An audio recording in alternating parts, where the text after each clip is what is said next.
فلسطین میں اسرائیل کی وحشت بربریت ظلم جاری ہے۔ 200 سے زائد افراد شہید ہو چکے ہیں۔ بتایا جا رہا ہے کہ 1200-1500 سے زائد افراد زخمی ہو چکے ہیں، جس میں خواتین اور بچوں کی خاص طور پر بڑی تعداد شامل ہے۔ اس کے اوپر مختلف فورمز کے اوپر احتجاج بھی کیا جا رہا ہے۔ مختلف ممالک میں لوگ سڑکوں پر نکلے، اپنا احتجاج ریکارڈ کروایا۔ کل OIC کے وزرائے خارجہ کا اجلاس ہوا، جس میں ایک مذمتی قرارداد منظور کی گئی اور کہا گیا کہ مختلف فورمز پر اس چیز کو اٹھایا جائے گا۔ پھر شاہ محمود قریشی نے اس کے بعد ایک پریس کانفرنس بھی کی۔ یونائٹڈ نیشنز کا اجلاس ہوا، جس میں امریکہ نے ویٹو کر دیا اور اس بات کے اوپر مزید آگے بات نہیں بڑھ سکی۔ اب ہمارا سوال کچھ یوں ہے اپنے اینالسٹ سے کہ کیا مسلم امہ فلسطینیوں کو بچانے کے لیے قدم اٹھائے گی، ہاں یا نہیں کے آپشنز ہیں ہمارے اینالسٹ کے پاس۔ سب سے پہلے آپ کے پاس لے کے آنا چاہوں گی یہ معاملہ حسن نثار صاحب۔ کل اسلامی ممالک کے وزرائے خارجہ اکٹھے ہوئے، نہ کوئی ایکشن، نہ کوئی سینکشنز معاشی طور پر، اور بس ایک روایتی قرارداد منظور کر لی گئی۔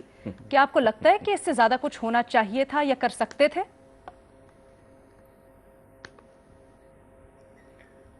نہیں کر سکتے نہیں تھے اور ہو بھی نہیں سکتا تھا۔ دیکھو، یہ اقبال نے بڑی دیر پہلے سمجھایا تھا، لیکن ہم نے تو اپنے اسلاف کی نہیں سنی، تو اقبال کی کون سنے گا۔ ہے جرم ضعیفی کی سزا مرگ مفاجات۔ حبیب جالب نے کہا تھا رقص زنجیر پہن کے بھی کیا جاتا ہے۔ آپ نے کہا ہے کہ یہ کوئی مؤثر قدم، او بھائی مسلم امہ کے جیسے مؤثر قدم اقدامات یہ پچھلے اشروں سے چل رہے ہیں، اسی طرح کا قدم اب اٹھا لیں گے۔ باٹم لائن، مجھے راستے میں خبر ملی کہ یہ راستہ کوئی اور تھا، اور یہ وہ بد نصیب لوگ ہیں جو لوگوں کو بہلانے سے باز نہیں۔ 3 ٹرمز ہیں ٹوٹل: غم و غصہ،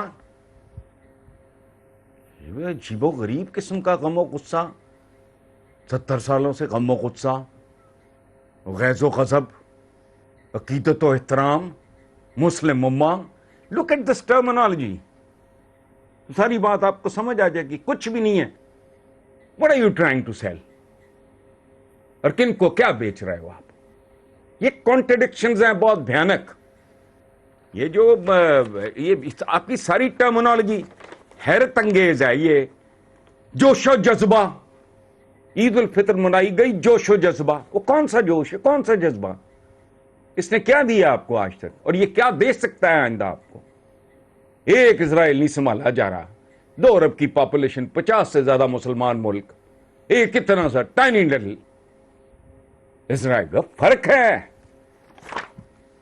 یہ تعداد کا نہیں، استعداد کا زمانہ ہے۔ حقیقت پسندی اختیار کرو، کرنے والے کام کرو۔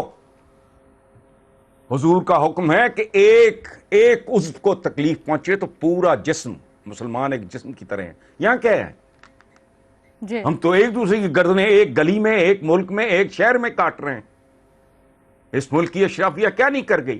تو مت اس طرح کے نا مطلب بڑھ کے دعوے عجیب سے سوال کہ قدم اٹھائے گی مؤثر۔ اتنے سال ہوتے ہو جو جتنے قدم اٹھائے ہیں وہ بھی آپ کے سامنے ہے، تو نیا کون سا کیا تبدیلی آ گئی ہے کہ ان کا کوئی قدم نیا ہوگا؟ ٹھیک ہے، اسرائیل تگڑا ہوا ہے، مارا ہوا ہے، بالکل بالکل بتدریج طاقتور سے طاقتور ترین ہوا ہے۔ رسول بخش رئیس صاحب کی طرف لے کے جانا چاہتی ہوں۔ ٹھیک بالکل بالکل، یہ آپ کا موقف ہے، ہم اس کا احترام کرتے ہیں۔ ایک رائے رسول بخش رئیس صاحب، ہم دیکھ رہے ہیں لیکن کہ آج بھی ملک کے مختلف شہروں میں بے شک چھوٹے احتجاج ہوئے، پوری دنیا میں احتجاج ہو رہے ہیں جو سنگین انسانی حقوق کی خاص طور پہ خلاف ورزیاں وہاں پر جاری ہیں۔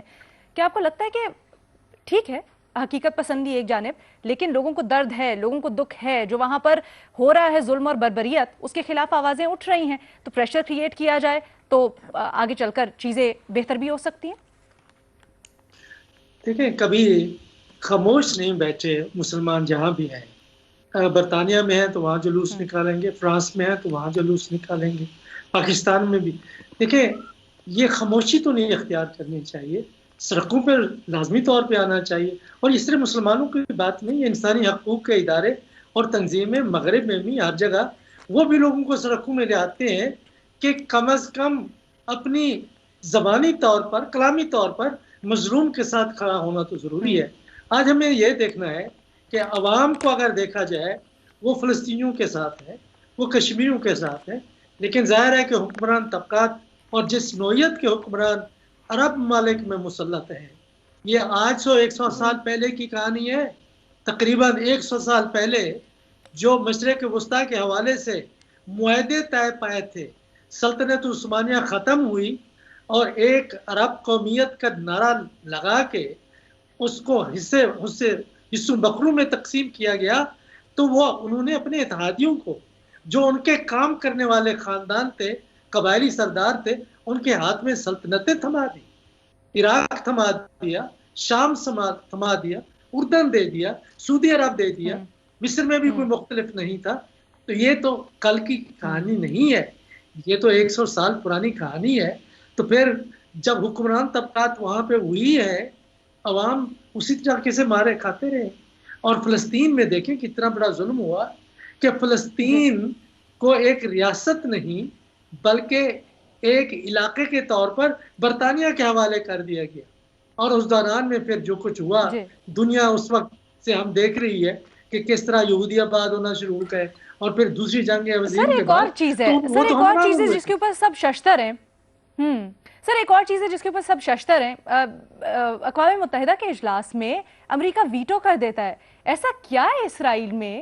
کیا اس کے پاس اتنی طاقت ہے، یا وہ اتنی بڑی کوئی ایٹمی طاقت ہے؟ کیا ہے جو مغرب اس کے پیچھے کھڑا ہے، خاص طور پر امریکہ اس کے پیچھے کھڑا ہے؟ دیکھیں، ایک پروفیسر صاحب ہارورڈ میں تھے، ایک اسٹینفورڈ میں تھے. انہوں نے مجھے یاد ہے کہ انہوں نے جو جوئش لابی اور اس کا اثر کیا ہے عرب اسرائیلی مسائل کے حوالے سے، فلسطینیوں کے حوالے سے، امریکہ کی خارجہ پالیسی پر، ان کو اتنا بڑی طاقت ہے کہ ان کو یونیورسٹیوں سے نکال دیا گیا. آپ وہاں پہ جو قانون بنائے ہوئے ہیں کہ آپ ہالوکاسٹ کو آپ انکار کرتے ہیں، شک اور شکوک کا اظہار کرتے ہیں، اور کسی تاریخ کے شعبے میں یا سیاست کے کسی شعبے میں مغرب یا امریکہ کی کسی یونیورسٹی میں ہے، تو وہ لوگ آپ کے پیچھے پڑ جاتے ہیں، آپ کو ٹکنے نہیں دیتے. تو یہ وہاں پہ حق کی بات کرنا بڑا مشکل ہے. اور اس وقت میرا خیال ہے کہ 9/11 کے بعد جو وہاں پہ امریکہ میں اتحاد خصوصی طور پہ بنا ہے، وہ جو رائٹ ونگ کرسچنز تھے، جو کسی زمانے میں جیوز کے خلاف بھی ہوا کرتے تھے، وہ آج جو مسلمان کہاں پہ کوئی مسئلہ ہو، یہ صرف فلسطین کا مسئلہ نہیں ہے، کشمیر کا ہو. روہنجا میں دیکھیں، روہنجا میں برما میں اس سے بڑی بربریت ہوئی ہے کہ بالکل اتنے کلینزنگ کر دی گئی ہے. اس سے پہلے آپ 90s میں آپ نے دیکھا کہ بوسنیا ہرزیگووینا میں کیا ہوا، قتل عام ہوتا رہا کئی مہینوں تک، اور امریکہ کو پتہ نہیں، اس وقت بل کلنٹن تھے، کہ کتنا عرصہ لگا کچھ کرنے کے لیے. یورپ تب بھی خاموش تھا. یہ جو ہم نظام کی بات کرتے ہیں نا، عالمی نظام، کوئی عالمی نظام نہیں ہے. اور حسن نثار صاحب نے جو شعر پڑھا تھا، جرم ضعیفی کی سزا مرگ مفاجات، یہاں سکہ طاقت کا ہے، سکہ اکثریت کا بھی نہیں ہے. یہاں اکثریت میں تو اکثریت میں تو وہاں پہ فلسطینی تھے. میرے پاس وقت بڑا کم رہ گیا، میں چاہتی ہوں ذرا سب کا کامنٹ شامل کر لوں. جمہوری ریاست بناؤ. درست. ٹھیک ہے، مظہر عباس صاحب. دیکھیے، حسن صاحب نے جو جالب صاحب کا ایک مصرع پڑھا تھا، رقص زنجیر پہن کر بھی کیا جاتا ہے، اس کا پہلا مصرع ہے، اس طرح ظلم کو نذرانہ دیا جاتا ہے. یہ جو فلسطینی بچے ہاتھوں میں پتھر اٹھائے ہوئے ہیں، یہ ظلم کو نذرانہ دے رہے ہیں. یعنی اس طرف سے گولی آتی ہے، اس طرف سے پتھر آتا ہے، اس طرف سے گولا آتا ہے، اس طرف پتھر دیے جاتے ہیں. اور ہم کیا کر رہے ہیں؟ ہم چاند پر لڑ رہے ہیں کہ چاند نظر آیا کہ نظر نہیں آیا. ہمیں ایک سکھ دکاندار یہ بتاتا ہے کہ رمضان میں 11 مہینے پورے سال آپ کماتے ہیں، ایک مہینہ اگر چیزیں سستی بیچ دیں تو کوئی حرج نہیں ہے. ہمیں پاکستان میں برٹش ہائی کمشنر کچرا اٹھا کے بتاتا ہے کہ صفائی نصف ایمان ہے. تو آپ کی پوری اسلامک امہ کو اٹھا کے دیکھ لیں، OIC کیا کر سکتی تھی؟ اور کچھ نہیں کر سکتی تھی. وہ قطر اور UAE سے کہتی کہ وہ اسرائیل سے اپنے تعلقات جو ابھی قائم کیے ہیں اس کو ختم کر لیں. ہم یہ بھی نہیں کر سکتے. ہم UN کو کیا بلیم کرتے ہیں؟ جب تک آپ اپنے پیروں پہ کھڑے نہیں ہوتے، دوسرا آپ کی بات سننے کو تیار نہیں ہوتا. ہم نے اسرائیل کو مضبوط کیا ہے، ہم نے اسرائیل کو طاقتور بنایا ہے، ہمارے حکمرانوں نے اسرائیل کو طاقتور بنایا ہے، اس کو طاقت دی ہے، پیور ایگریشن ہے. اور ہم ایگریسر کو ایگریسر نہیں کہتے، ہم کہتے ہیں کہ یہ کلیشز ہیں. یہ کلیشز نہیں ہیں. آپ ایک حملہ آور ہے اور ایک پر حملہ ہوا ہے اور وہ اپنے دفاع میں کچھ کرتا ہے. ایک پر حملہ ہوا ہے. یہ چیز، یہ فرق واضح کرنے کی بڑی ضرورت ہے. بالکل بجا کہا آپ نے. میں آگے، بالکل میرے پاس وقت تھوڑا کم رہ گیا ہے، میں سب کا کامنٹ شامل کرنا چاہتی ہوں معذرت کے ساتھ. فضل صاحب، ریما عمر صاحبہ، انسانی حقوق پر مغرب تل ملا اٹھتا ہے، اس کے اوپر ہم دیکھ رہے ہیں کہ بالکل مختلف رویہ ہے. علینا، میرے خیال اتنی سویپنگ سٹیٹمنٹس نہیں دینی چاہیے. ہیومن رائٹس واچ نے کچھ ہفتے پہلے ایک رپورٹ ان کی آئی ہے جس میں انہوں نے کہا ہے جو اسرائیل کر رہا ہے وہ وار کرائمز کے زمرے میں آ سکتے ہیں. بہت بڑی بات ہے. انہوں نے بین الاقوامی قوانین استعمال کر کے یہ بات کی ہے. کچھ مہینے پہلے انٹرنیشنل کرمنل کورٹ نے کہا کہ جو آکوپائڈ ٹیریٹریز ہیں وہ ان کی جورسڈکشن میں آتی ہیں. یہ کچھ چیزیں ہیں جو ہو رہی ہیں دنیا میں جو شاید آج نہیں تو کبھی ہمیں انصاف کی طرف لے کے جا سکیں. آپ کہتے ہیں مسلمانوں کے دل میں درد. اکثر جو پروٹیسٹ میں ویسٹرن ممالک میں بہت بڑے پروٹیسٹ ہو رہے ہیں. آپ فرانس کے پروٹیسٹ دیکھیں، آپ یو کے پروٹیسٹ دیکھیں، آپ یو ایس کے پروٹیسٹ دیکھیں. سب vulnerable جو طبقات ہیں ان کے آپس میں ہم سولیڈیرٹی دیکھ رہے ہیں. جو لوگ کشمیر کے میں جو ہو رہا ہے اس کے خلاف آواز اٹھاتے ہیں، فلسطین میں جو ہو رہا ہے اس کے خلاف آواز اٹھاتے ہیں، امریکہ میں بلیک لائیوز میٹرز ہے، پاکستان میں عورت مارچ ہے. یہ سب مل کے ظلم کے خلاف آواز اٹھا رہے ہیں اور یہ صرف مسلمانوں کا ایشو نہیں ہے. اقوام متحدہ کی بات کریں، اقوام متحدہ ایک آرگن نہیں ہے. سیکیورٹی کاؤنسل جو سب سے طاقتور ہے اس میں امریکہ کا ویٹو پاور چل سکتا ہے، لیکن اب UN ہیومن رائٹس کاؤنسل اٹھا کے دیکھیں، ان کی ریزولوشنز پہ ریزولوشنز ہیں اسرائیل کے خلاف. تو یہ کہنا کہ ویسٹرن ورلڈ یا اقوام متحدہ بالکل خاموش ہے، غلط بات ہے. اوور آل سسٹم، کیونکہ سوورنٹی ریاستوں کی یہ. علینا، ایک چھوٹی بات اور میرے لیے بہت اہم ہے.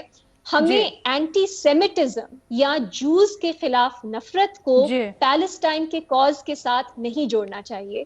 پاکستان میں خاص طور پہ ہم دیکھ رہے ہیں لوگ کہہ رہے ہیں ہٹلر واپس آ جائے. یہ بہت خوفناک چیز ہے اور یہ پیلسٹینین اسٹرگل کو نقصان پہنچاتی ہے.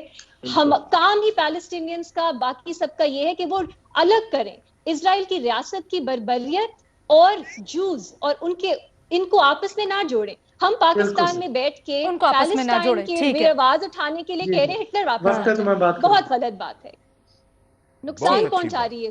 ٹھیک ہے، بالکل بالکل آپ کا پوائنٹ آ گیا. منیب فاروق صاحب، دیکھیے، سب سے پہلے تو حسن نثار صاحب نے مسلم امہ کے حوالے سے جو بات کی ہے، میں خیر پہلے بھی اس کو بڑے شوق سے سنتا ہوں، لیکن انہوں نے آج بھی جو بات کی ہے اس کی بڑی اہمیت ہے.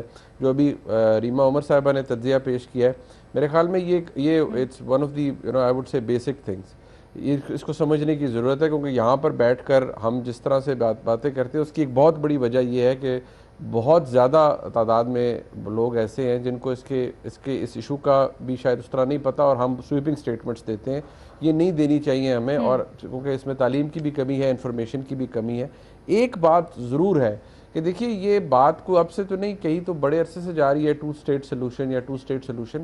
یہ میرے خیال میں بتانا بھی چاہیے کہ یہ آج تک کیوں اچیو نہیں ہو سکا بٹوین اسرائیل اینڈ پیلسٹائن، اور جو بیڈ راک ڈیمانڈز ہیں جنہیں ہم کہتے ہیں دونوں سائڈز پہ، وہ ایشو کیا ہے. جو پیلسٹینینز کے ساتھ جو ظلم، زیادتی یا بربریت جو اسرائیل کی طرف سے ہے وہ تو ہم سب کو پتہ ہے، لیکن یہ آج تک اچیو کیوں نہیں کر سکے، کوئی سلوشن کیوں نہیں آ سکا، اس کی وجہ بھی بتانی چاہیے. 2014 کے بعد 2021 کے اندر دوبارہ یہ کیوں شروع ہوا، اس کے بارے میں بھی بتانا چاہیے. اور میں سمجھتا ہوں کہ لمیٹڈ سے ٹائم کے اندر بڑا مشکل ہے اس کے اوپر تجزیہ دینا، بٹ مینلی میں یہی کہوں گا کہ آئی ایگری جو حسن صاحب نے بھی کہا اور جو ریما عمر صاحبہ نے کہا. ٹھیک ہے جی، آپ سے ملاقات ہوگی کل نئے سوالات کے ساتھ. اللہ حافظ.